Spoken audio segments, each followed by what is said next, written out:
Here's the scenario. You're injured in a collision and your insurance company is denying your claim. It happens far too often. If it happens to you, call me, Brian Goldfinger of Goldfinger Personal Injury Law. My team and I work for people just like you. We don't accept cases on behalf of insurance companies, so you and your family can make sure that you're in good hands. Visit goldfingerlaw.com and get us working for you. Get Goldfinger today. You know what I want? I want to talk to Sam.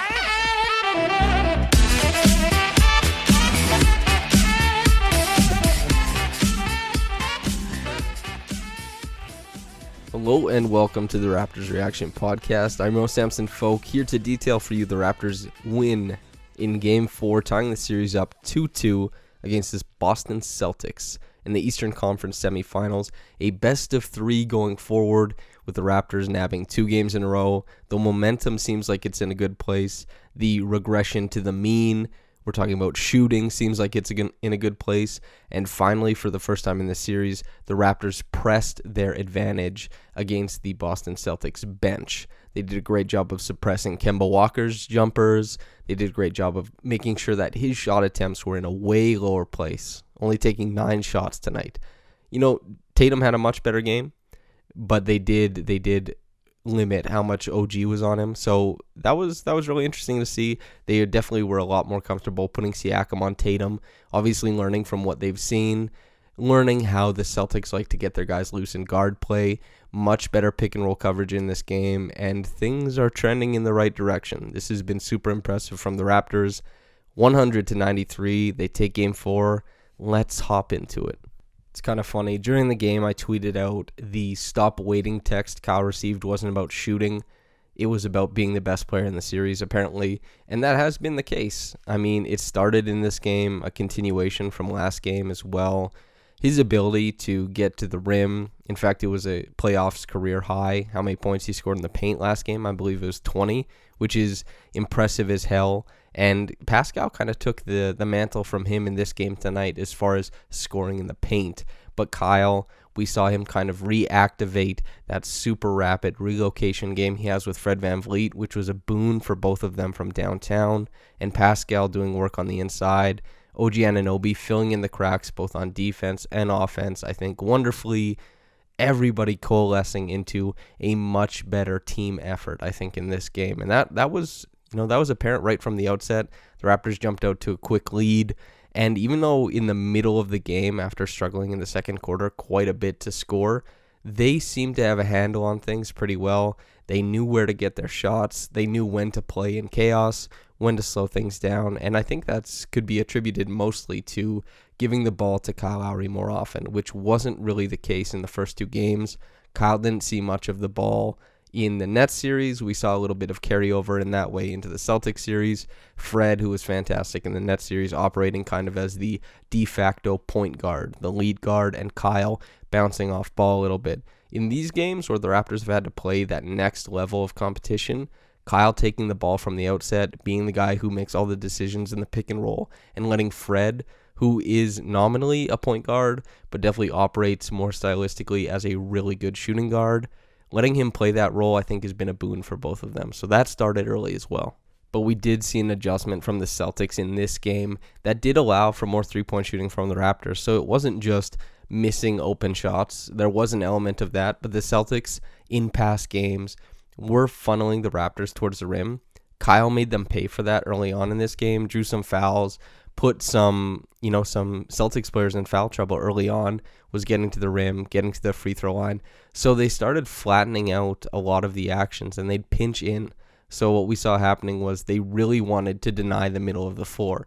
Initially in the series, the Celtics really wanted the Raptors to come down off of the pick and roll, and they wanted to defend them going into the middle of the court. This one, they didn't want the Raptors going into the middle of the court at all, and I think that's, we can look at Kyle Lowry's his decision-making in the middle of the court, whether he's going to goad somebody into a foul, whether he's going to make a pass to a guy rim running, whether he's going to spray to the corner, who knows? And just the way they're pressing up on him, flattening that action out. Gasol kind of slips in behind. The Raptors start running that option of it. So you go over top to Gasol. You let Gasol decide where the ball's going next on the short roll, and suddenly the Raptors start making a few more threes just because of the Celtics changing how they're guarding that play. So the Raptors, they respond in kind, and they start shooting the ball well. And on the other side, the Celtics doing a pretty good job of getting downhill in the pick and roll. Tice active as a roll man. He wasn't very much in games 2 and 3, so we saw that in this game. But still, I think pretty impressive defense from Gasol. I think he's been games 2, 3, and 4. He's been an absolute hero on that end. OG has deserved a lot of the credit that has gone to the Raptors defense, but Gasol, Lowry, Siakam, all those guys I think have been pretty fantastic. So when we're talking about the Raptors and Gasol doing well, obviously Ibaka comes into the picture, especially in a game like this. The back end of the first quarter and the start of the second quarter, the guy went 4 for 4 from the floor. That rhymes really well. 4 for 4 from the floor. Anyway, he was killing it. He was hitting deep threes. He was getting into the paint, and I thought that he pressed his will onto this game, and he made a huge difference as far as really making the Celtics feel his presence on their own defensive glass, really making them pay for dropping so low and trying to disrespect his outside shot, and having that duality of him being able to punish them when they're dropping low, but then also being able to punish them if they're sitting high by going and getting some really deep offensive rebounding position, which paid huge dividends in this game. I think it's just a great job of him reading his own offensive game. Defensively, he's still having trouble keeping up in the pick and roll. The Celtics look to attack him every time, but as I said before, there's some real pop to his defensive playmaking. He had a huge stuff on Tice on one, and even though it is better for Kemba Walker, Ibaka still does pack a little bit of that, crazy help side finesse that he has, and sometimes that can get the Raptors going out in transition. So there is a bit of addition there, but mostly his offense was a huge part of the Raptors keeping the game even close in the second quarter. That was a big part of it. After Ibaka's initial burst offensively kind of peters out, we're looking at a Raptors team that didn't score for 3.5 minutes. They just weren't able to pick up on anything that they were doing in the first quarter. Fred VanVleet doing a lot more of the ball handling, and that's not to say Fred isn't a great player. He's fantastic, but he is extremely well suited next to Kyle Lowry, and that's kind of what happened towards the end of the quarter. The Raptors fall behind a little bit, behind Semi Ojeleye hitting. I think he had 7 points. He had a layup, he had free throws, he had a 3-pointer, and he just had a really nice punch off the bench. Wanamaker hit like a floater and a pull-up 3. I guess, that's going to happen, although typically it didn't happen that much in the regular season, so maybe that's not something to expect going forward. Regardless, the Raptors, a crazy flurry of bounces that led to a heave of a 3 in some sense. Well, Fred, he hits a lot of deep threes, so not heave. A Fred deep triple that tied the game up at 49-49 heading into the half. And it was nice to see the Raptors hitting those types of shots. We're very used to. Kemba, I think, has 4 buzzer beaters in this series. 4 is a lot, man. That's a lot of buzzer beaters to hit. So it's nice to see the Raptors get a couple as well. And the third quarter, I think, was a really great quarter for the Raptors in that they started to pull away, and the lead they built in that third quarter was super important for how the fourth quarter turned out. That the Raptors, if they missed a shot when they really needed it, it was all right because they had built that cushion. And the third quarter, I thought, was a great display of defense. They really turned it up. I thought it was super impressive. We saw Pascal Siakam super, super rangy on the back end of the defense. His late contests where he looks like he's not even close to the play, but he gets in and suddenly there's a hand in the shooter's face. Those are more impactful than I think we think they are, and I think they have a real impact on how the other team shoots on their perceived to be open or wide open triples. It's just those late contests. You can feel his presence.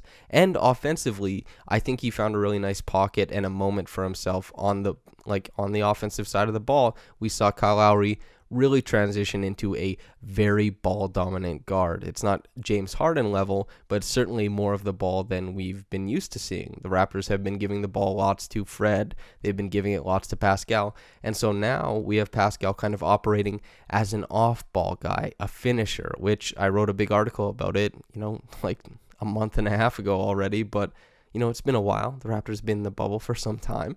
But I was addressing that the Raptors are divided into two groups in their top 8. There's finishers and there's creators. And the creators typically don't have super high efficiency because it's a heavy load. And in a read and react offense, you have to be really sharp all the time.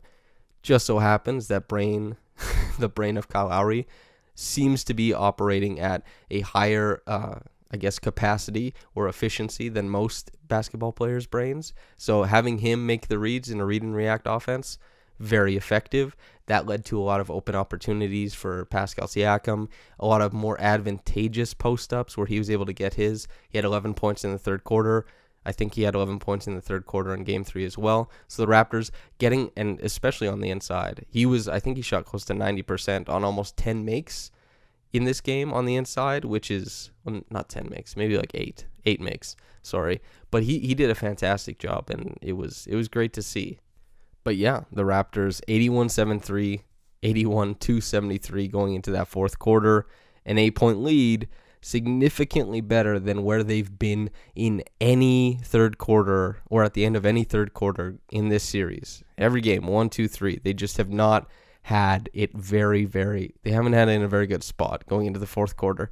Game 2 was not so bad, but Game 2 didn't end well for them, obviously. So, headed into the fourth quarter, looking to tie things up 2-2, looking to make this a best of 3. Who's coming up big? Who's going to make the plays? And as it turns out, kind of everybody, because the Raptors' defense was super impressive. Their coverage, the rotations they make are very, very intelligent, very high-level reads a lot of the time. When we're looking at a guy who's attacking from the wing, the way that the Raptors on the fly interchange the assignments guys are getting so that they can gamble without really gambling because they move as a unit. Usually when they make a rotation, it's not one guy making a rotation, one guy sliding down. Usually it's around 4 players making a rotation at once. It's just this cohesive, what would the term be? Gelatinous blob of defense that it takes the punch in one end and it comes out the other. All the kinetic energy stays within, and they defend with that energy. And they have rangy guys like Lowry, Siakam, Anunoby, and really smart guys like Fred VanVleet, Marc Gasol, who both have great hands and a great sense of where to be, and they all operate together. A gelatinous blob. Yes, that's what we're calling it. I used another term earlier this season, but I guess I can't think of it. We'll move on because I've spent far too long on this already. But yeah, we trade some free throws early on, and it's like, okay, things are going not bad. Smart had an offensive foul, and then Kyle hit a triple and put the lead up to 10, and it was like, okay, here we go. The Raptors, we're in a really good spot. We can breathe. We can kind of let things go. And this is where defensively, I think the Raptors played a really smart advantage that they have. And that's when poor shooters they progress over a game. Either they kind of regress to the mean or they progressively get worse. And Jaylen Brown, for most of this game, was building a brick house. So the Raptors, it wasn't linear, but they progressively got more dangerous in how they defended off of him. So it was to the point where he was always the guy the outlet found. The side top side action, the swing pass, always ended up in Jaylen Brown's hands. And that's really intelligent defense. And the Raptors really baited them. And he had 2 threes in the fourth quarter, but I think he took 6. And just the way that, and he also had turnovers going downhill. There was indecision from him, hesitation. The Raptors recognized that he had been the guy who wasn't performing as a jump shooter in this game. They recognized that he had very poor decision making, and so it wasn't coincidence that the ball kept being funneled to him. And the Raptors had really great defensive stretches because the ball kept going to Jaylen Brown. Jason Tatum still scored. Kemba Walker still scored a couple. They were still able to manufacture baskets, but by the Raptors offering up this perceived advantage to the Celtics offense where, hey, you can get the ball to Brown and he's going to be open, they were taking possessions away from Kemba Walker, taking possessions away from Tatum. And that's really intelligent defending. And basically, that's how the Raptors won this game. Of course, Kyle hitting threes, Fred hitting threes, that rapid relocation, fantastic. Gasol even hit a jumper on the short roll. Kyle drawing free throws down the stretch, all very important. But we're looking at the defense is what made the big difference down the stretch here. And so, yes, the Raptors, they locked down They pad it out. They walk it out. They win 193. They tie the series up. Very good things going forward. Of course, the Celtics aren't going to shoot this bad in every game. As we've seen, the Raptors have regressed to the mean. The Celtics likely will too. But the Raptors, I think, that defense, really intelligent stuff, identifying in the moment what needs to be happening, very good. Going into the next game, you'd like to see because they probably aren't going to shoot or hit 17 3-pointers in every game, you'd like to see a healthier mix of inside the paint scoring like we saw in games 2 and 3. They really press those advantages, still trying to perfect what the proper mix is against these Celtics, because those droughts they have or had in this game aren't good, and if they're not buoyed by really, really high-level 3-point shooting, they're going to look even uglier. Like if Serge Ibaka isn't coming off the bench and hitting a ton of triples, those stretches are not as easy to swallow, and the Celtics are going to be a lot closer at the end of this game, especially since the Celtics probably statistically will be hitting a couple more threes on that end as well. Of course, they did a great job defending them, but that's just kind of how statistics usually break out. But we'll see. As far as going forward, I think that's probably the most important thing to try and work on. But as far as in this game, there was a ton of stuff to like. I think the Raptors statistically, by Jacob Goldstein, they are favored to win the series now. I would guess that Vegas will react accordingly too. So for any of the bettors out there, I don't know if you see this as an opportunity. If there's a sad Celtics fan who's listening to the podcast, I don't know if you want to throw some money down on the Celtics to take this thing back. Who knows? But the Raptors, 2-2, and looking great going into Game 5. Exciting stuff. The Reggie Evans Award goes to Pascal Siakam tonight, by the way, and I think even though he ended up being the top scorer in this game, 23 points, top scorer for the Raptors, I should say. I'm pretty sure Tatum had 24.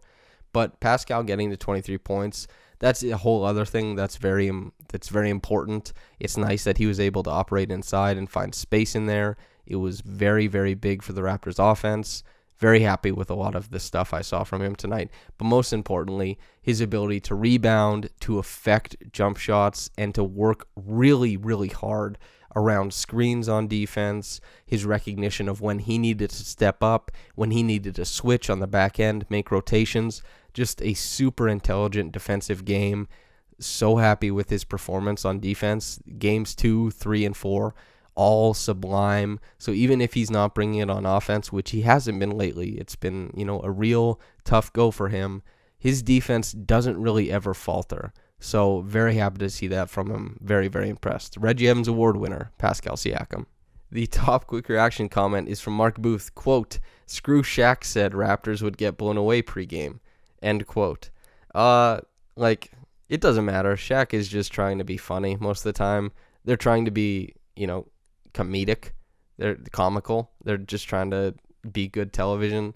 A lot of their, insights are rare. They're few and far between, but they're good at being funny. I enjoy the Inside the NBA guys. I think they're super funny. If you want actual insight, I suggest you, Mark Boothe. I suspect you might, but just keep on listening to the podcast. And if you don't, then you won't be hearing this anyway. But hey, feel free to just keep reading the guys at Raptors Republic. If you don't have the Athletic subscription, you're missing out on Blake and Eric, who are both fantastic writers, and Yahoo Sports has a bunch of stuff as well. But yeah, keep reading Raptors Republic, and you should be able to get the insights and the predictions that you want as far as this series goes. But that's it for me. I'm out of here. Fun game. Very fun game. But whether you're getting into this in the morning or at night, have a blessed day, and goodbye.